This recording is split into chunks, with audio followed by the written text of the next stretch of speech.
বাবার আত্মকথা, যে মানুষটি নিজের জীবন হারিয়ে সন্তানের ভবিষ্যৎ গড়ে। আমি বাবা, আমার স্বপ্নগুলো আজও তোমার নামেই লেখা। আমি বাবা, আমার পকেট হয়তো সবসময় ভরা ছিল না, কিন্তু আমার বুকটা সবসময় ভরা ছিল তোমাদের জন্য স্বপ্নে। আমি কখনো নিজের গল্প লিখিনি, আজ প্রথমবারের মতো আমি নিজেই বলবো আমার নীরব আত্মকথা। যেদিন প্রথম তোমাকে কোলে নিয়েছিলাম সেদিনই বুঝেছিলাম আমার জীবন আর শুধু আমার নয়। সেদিন থেকে আমার প্রতিটি সকাল, প্রতিটি রাত, প্রতিটি ঘামের ফোঁটা, প্রতিটি দোয়া সবকিছু তোমার জন্য হয়ে গেল। আমি আর শুধু একজন মানুষ ছিলাম না, আমি হয়ে গেলাম একজন বাবা।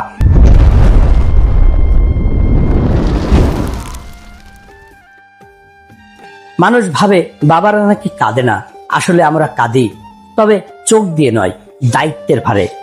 আমার হাতে হয়তো কঠিন পড়া পড়েছে, কিন্তু সেই হাতে তোমার ছোট্ট আঙ্গুল শক্ত করে ধরেছিল। আমি রোদে পুড়েছি, বৃষ্টিতে ভিজেছি, ঝড়ের মধ্যে কাজ করেছি, কারণ জানতাম আমার কষ্টের বিনিময়েই তোমার হাসি ফুটবে। তুমি যখন নতুন বই চেয়েছিলে, আমি নিজের নতুন জামা কেনা বন্ধ করেছি। তুমি যখন ভালো স্কুলে পড়তে চেয়েছিলে, আমি নিজের আরামের কথা ভুলে অতিরিক্ত কাজ করেছি। তুমি যখন অসুস্থ ছিলে, সারা রাত তোমার মাথার পাশে বসে থেকেছি, কিন্তু সকালে আবার কাজে বেরিয়েছি, কারণ সংসারও তো অপেক্ষা করে না।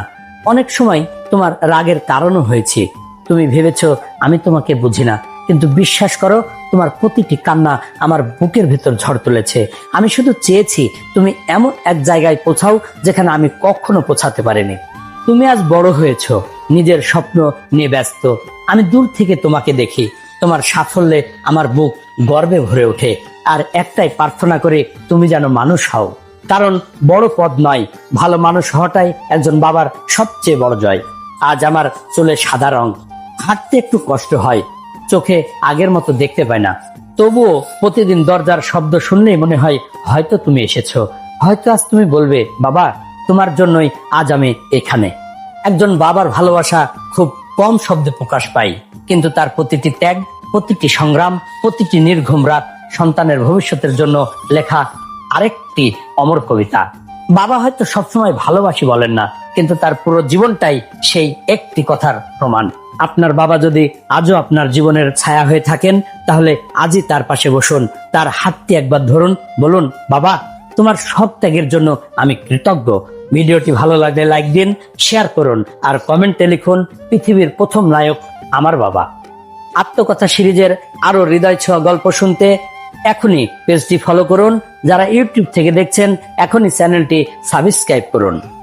যে মানুষটি নিজের স্বপ্ন বিসর্জন দিয়ে আমাদের স্বপ্ন বাঁচিয়ে রাখেন, তিনি শুধু একজন অভিভাবক নন, তিনি একজন বাবা।